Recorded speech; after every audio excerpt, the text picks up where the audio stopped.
Welcome to the Killer Innovation Show, the longest continuously produced podcast in history. Each week, Phil McKinney brings you the insights and strategies to amplify your creativity and innovation skills. Here's your host, Phil McKinney. Welcome to another episode of Killer Innovations, where we explore the future trends that are reshaping industries. I'm your host, and today we have an incredible conversation in store for you. We're diving deep into the dynamic world of cable broadband technology with none other than Paul Broadhurst, the president and CEO of Technetics. This conversation couldn't be more timely as we stand on the brink of exciting transformations in the cable broadband industry. As an industry veteran, Paul brings a wealth of insights and knowledge to our discussion. Our conversation spans a wide range of topics, from the imminent DOCSIS 4 upgrades to network automation to the potential of cable broadband technology in the future. We also discuss the unique culture of collaboration and innovation in the cable industry, the promise of future-proof networks, and the intriguing possibilities with medical monitoring and security. Paul makes a compelling case for investing in education and training to address the skills shortage in the industry, a measure he believes is critical for the cable industry to meet its ambitious targets. He also lays out a vision for the next 15 years, with self-healing, energy-efficient networks becoming the norm. This conversation will surely provide valuable insights whether you're part of the cable industry, interested in the future technology, or just enjoying a great innovation story. But before we jump into this week's episode, follow, like, and share. Follow, like, and share us on your favorite social media platforms. This is a great way to help us reach more people and spread the word about the podcast. And if you're not receiving the free weekly newsletter, visit philmckinney.com and click on membership to sign up. So, without further ado, let's dive into this exciting conversation about the future of cable broadband with Paul Broadhurst.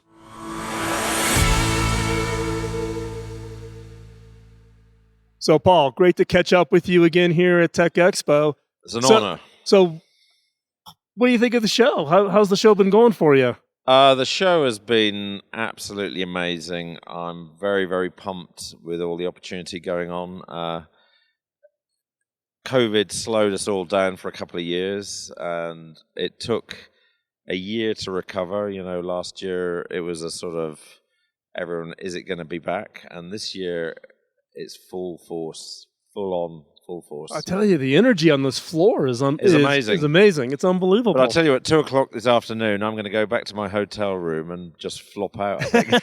I don't know whether it's 2 o'clock, but I'll tell you this evening I will. It's just been non-stop. And the thing that's very exciting is the positive attitude across the industry, the confidence. You know, cable broadband is king of the hill here in North America, and it's got all the parts and pieces and the ingredients to be king of the hill for many years, and I'm so proud of everyone. Yeah, it's been amazing. The vendor support has been phenomenal. Yeah. And in fact, this year we have 75 vendors. This is their first Tech Expo ever. That's a record, is it? It is. Oh, you know, we're seeing a lot more. You know, Rogers sponsored the mobile pavilion.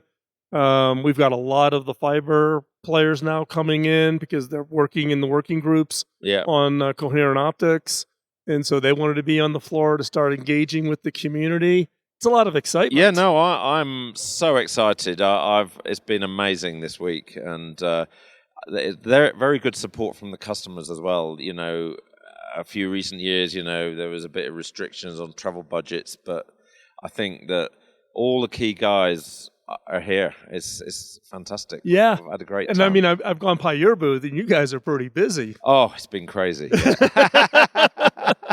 That's a good thing, though, right? It's crazy good. Yeah. So come and see us. I walked by, but I give you a personal tour. I didn't want to interview because you got customers. Customers. You're very important, Phil. Don't worry. So obviously, I think a lot of the energy here in the show was around DOCSIS 4 and the accelerated deployments that are getting ready. Everybody's announcing, or about to announce, or have their trial markets up. So what's your thoughts on the DOCSIS 4 and where Technetics is fitting in on that? Well, on DOCSIS 4 has triggered a new big investment in networks, because over the last 20 years, most of the investment has been at the CPE end and at the content generation, Right. CMTS, digital TV end, and the HFC network in the middle has more or less stayed the same. And the main reason was because of analog switch off first and then digital TV switch off. So therefore, our customers have been able to get away with moderate investment. Mm-hmm. But now with DOCSIS 4, the need to get good upstream bandwidth, everybody has to upgrade their network. And of course, they have the option of do it cheap and just get the, DOCSIS 3.1 sort of high split. Yeah, high split, yep. Or make it future-proof. Mm-hmm. And I'm glad to say everybody is opting for the future-proof, which actually nowadays isn't much more expensive. And the technology we've got now, it's smart in terms of smart setup, smart adjustment. None of these fishing tackle boxes with plugins that anti-millennial. What? Do these people do fishing? Oh, no. Anti-millennial. It's the cable version. Well, it's cable's version of a stick shift. I always joke that you can play Crazy Birds when you've done your job, in between things. But, it's actually, the key thing is actually compared with 20 years ago, there's a shortage of the skills, and that's really what we've been working very, very hard to fix, because these networks have all got to be upgraded damn quick. Well, you bring up an interesting point about skill sets, because in addition to the 4.0 upgrade, in the U.S., we have the largest amount of money being freed up for construction. And we've estimated that for just our industry, not the other ISPs building out, but just for our industry, we need to hire between 400 and 600,000, 100,000 employees to complete the work on which just is the construction. Amazing opportunity. And this ties into the retirement, right? Mm-hmm. Because if you look at our field staffs and that, they're all kind of getting to that age. Yeah, the old field techs are all in their late 50s and early 60s. But, there's no reason why we can't train youngsters. And, we just make it a lot easier to do things. But they still have to be skilled. You can't just de-skill it to zero. But what we're doing is making things so that it's very easy and fast, and makes the network so that it's very resilient, because that's the biggest challenge cable has compared with, straight PON type networks is reliability. But I'm very, very confident we can prove to anyone that cable is still got it. Yeah, and I know the work you've done and others, and it's part of the DOCSIS 4 specification work about being able to do more on orchestration and remote management than truck rolls. How do you balance between, and you guys, all your stuff has all been, like you said, getting away from needing all the old stuff as far as how do you tune it and manage it. There's no plugins in our equipment. Yeah. It's a mobile phone or a tablet, and you connect it directly with a cable or via Bluetooth with a plug-in module. And we can also remote manage it via to a service group, a modem, and we have a system that we're promoting of using a very, very low-cost $2 little widget that allows everything in a particular area to talk to one another, so everything can be connected. So you have a complete built-in test system to manage it, because network reliability is never more important. I've got young kids, 5 minutes without Wi-Fi it's a crisis. It is a crisis.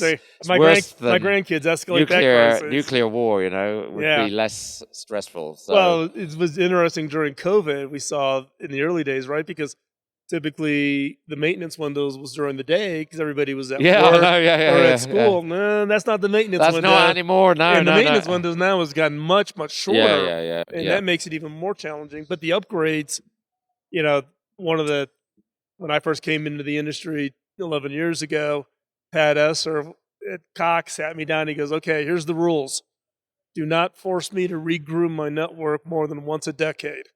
So whatever you're creating, that's but the thing. We're at that point though. That's the thing. Network maintenance, routine network maintenance is a thing of the past. All these long cascades of amplifiers with potentiometers that people. That's all history. It's gone. Right. Everything's all automatic.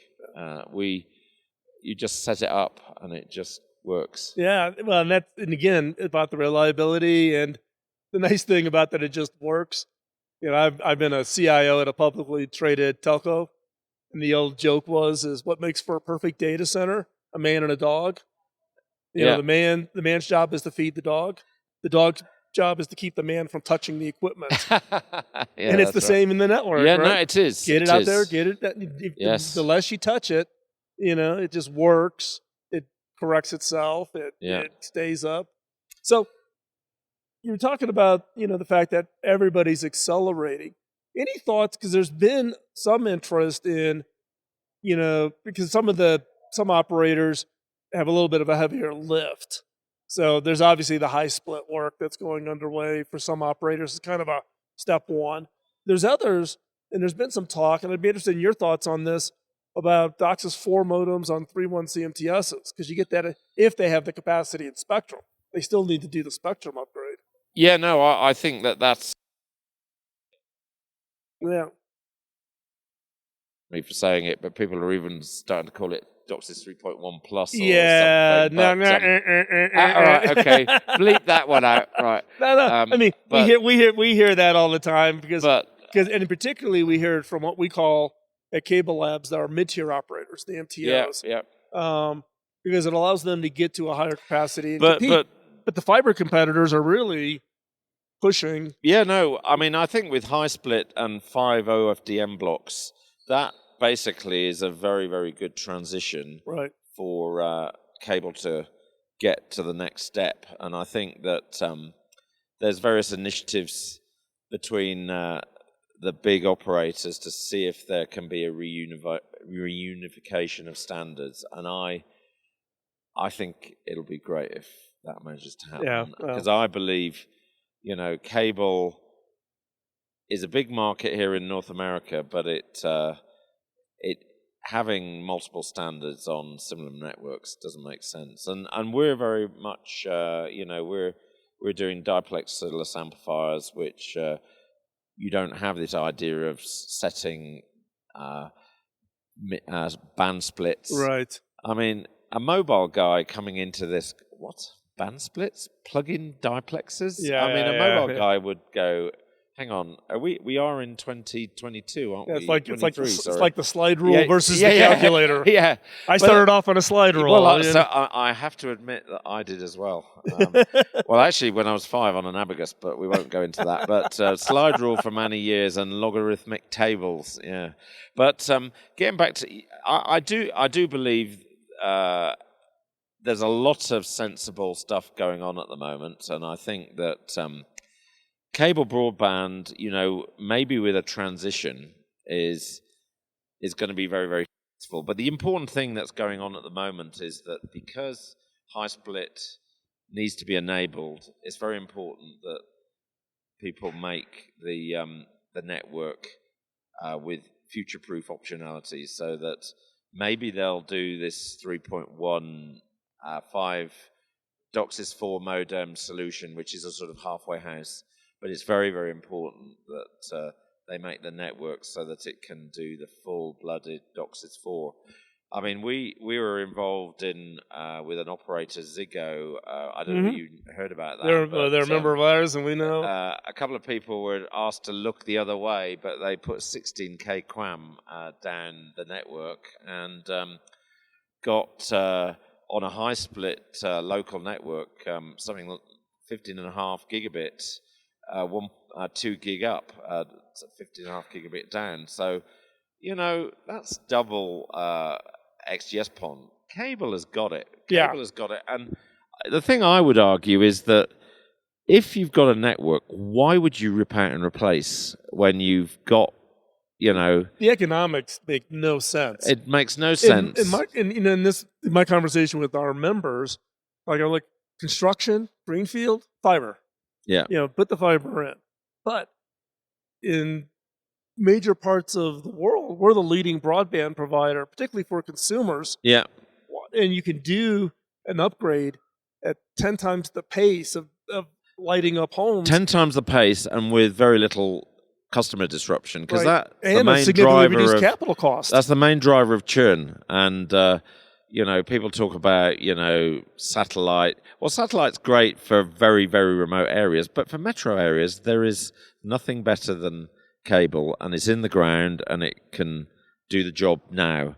And if you start thinking about sustainability and digging trenches, why would you dig trenches when you've got wires in the ground that can do 20 gigabits? And you don't have to disturb them. And there's no reason why it couldn't do 100. We've been talking to operators about doing a demo at 100 really show that there's no reason that RG6 coax can't do it. Well, we ought to talk, because we did a demonstration on 100 gig DOCSIS.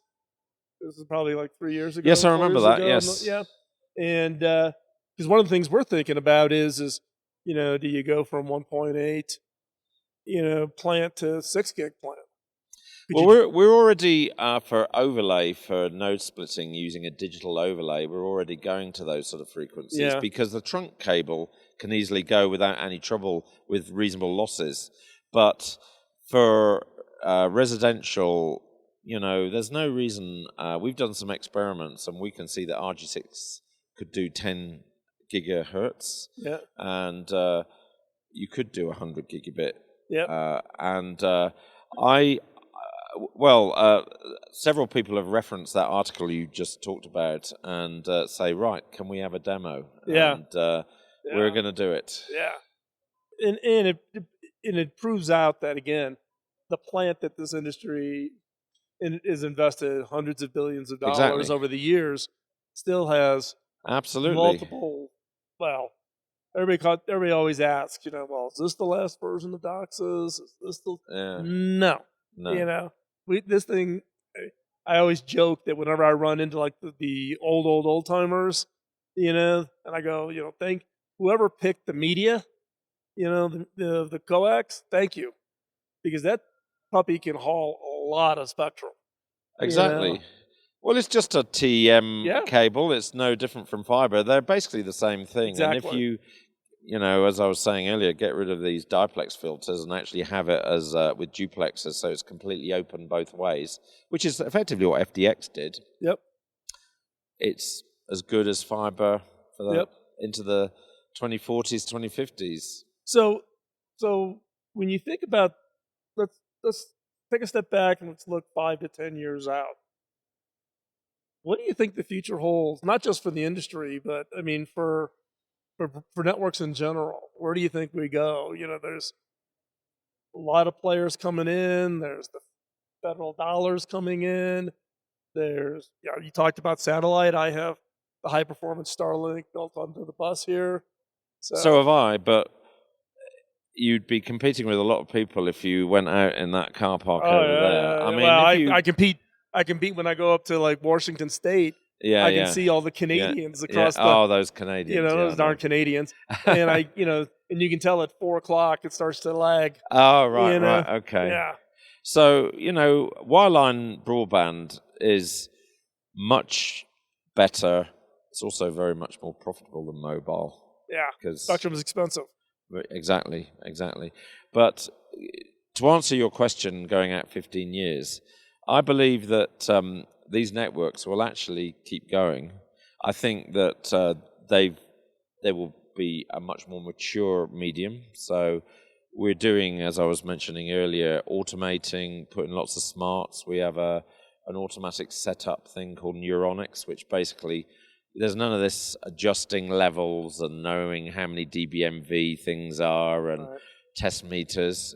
You just plug it in and it works. And the important thing is that the network will, if it has a problem, will self-heal. It'll raise a flag that we need to go and have a look. There's a fault, but it will keep working. In 15 years' time, no different from the network that feeds water into your house or feeds electricity into your house. There's no reason why that network that's there won't be just more efficient, lower cost to operate. So we're thinking about things in a slight. So we're thinking about the high technology. We're thinking about also our key customer is the field operations, the people who are actually installing and maintaining the network equipment. And we've got to really, really make their job easier. And then we've really got to think of the CFO. You know, we've got reduce electricity power consumption, make the network more reliable, make everything self-healing. 25, 30, 40 years, no reason. Yeah. So from a, you've been in the industry for a long time. You're viewed as a... 35 years. You're viewed as a I started when I was 10. Yeah, I've tried that excuse myself. It doesn't...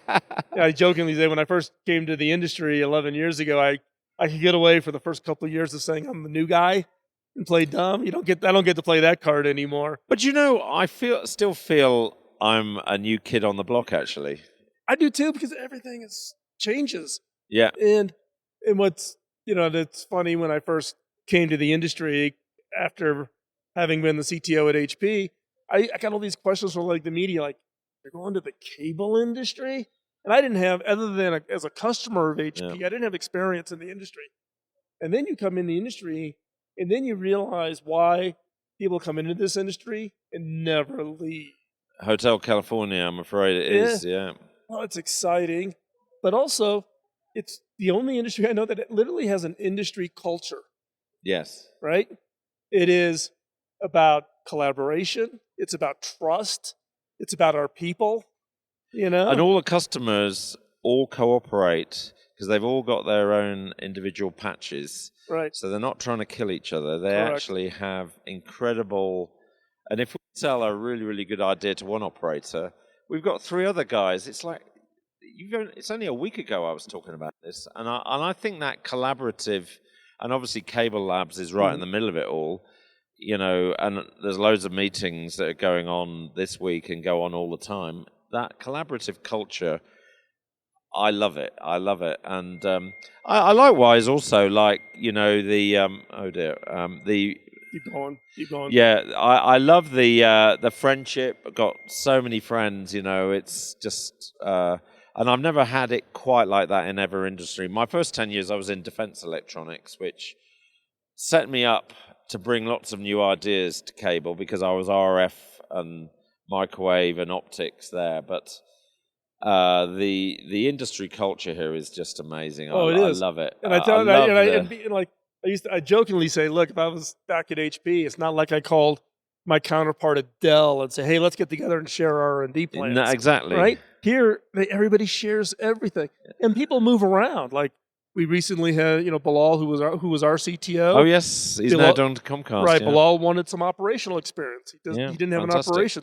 So we said, okay, go join a lots team in Comcast. Go get some operational experience. So he went. So he's now at Comcast, and he's heading up the DOCSIS 4 deployment for Comcast. So, and it's like no foul. You know, it's almost, you see, Jeff Chin started at Rogers and then eventually ended up at Bright House, and then he ends up at Cable Labs, and nobody's like, oh, you left me, so therefore, you're scourge. We will never talk to you again. No, absolutely not. No, it's kind of it's weird. It is so different. It is weird, but it's. I just love the collaborative relationships we have with our customers, where we work together and we work together on ideas.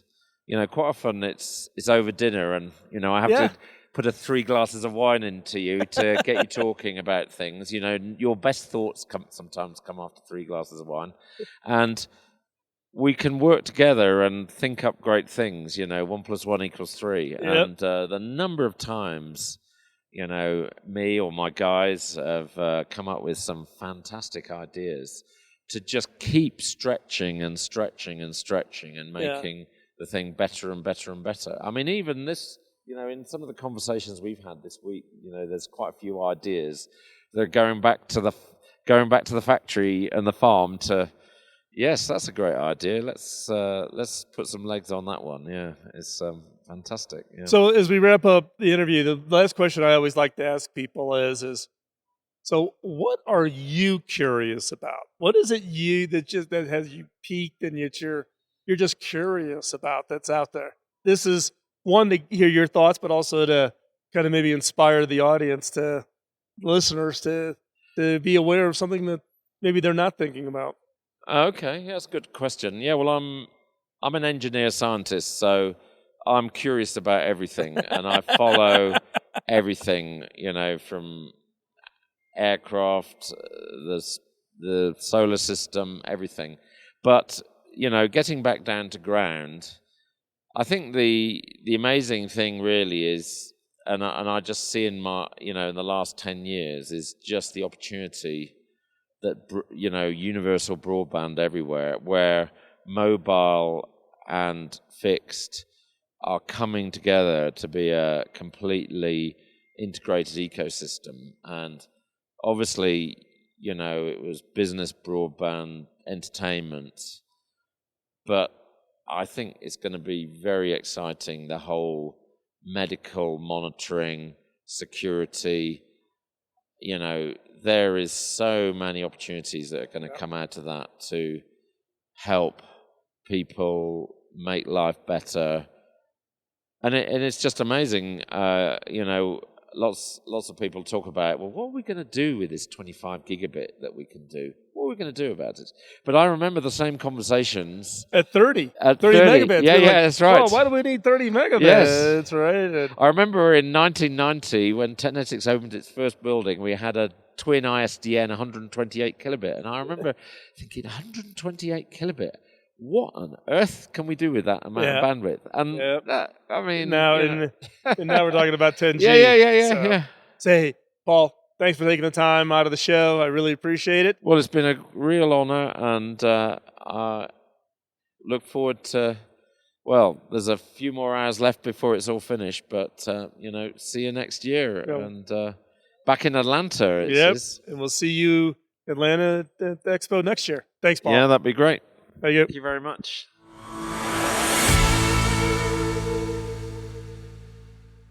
As we come to the end of another insightful episode of Killer Innovations, I'd like to take a moment to express my sincere gratitude to you, our cherished listener, for your time and engagement. Your continued support fuels our drive to explore and share fascinating insights into the trends reshaping various industries. Today's conversation with Paul Broadhurst was an enlightening journey into the dynamic world of cable broadband technology. It offered us a peek into the future, highlighting the possibilities and the challenges. The insights shared shed light not only on the technological aspect, but also on the human element that is central to innovation. I hope these discussions spark your curiosity and deepen your understanding of the complex topic and the role of broadband networks in our daily lives. However, we understand that our mission is to disseminate knowledge and foster innovation is not a solo journey. We rely heavily on your support to spread the word about our podcast. If you found today's episode engaging and informative, we encourage you to share it with colleagues, friends, and family who might also value these insights. Every share, like, or comment makes a significant impact. To make it easier, you can follow us on your favorite social media platforms and share your episodes directly. Leaving a rating or review on the podcast platform you use helps us reach a wider audience.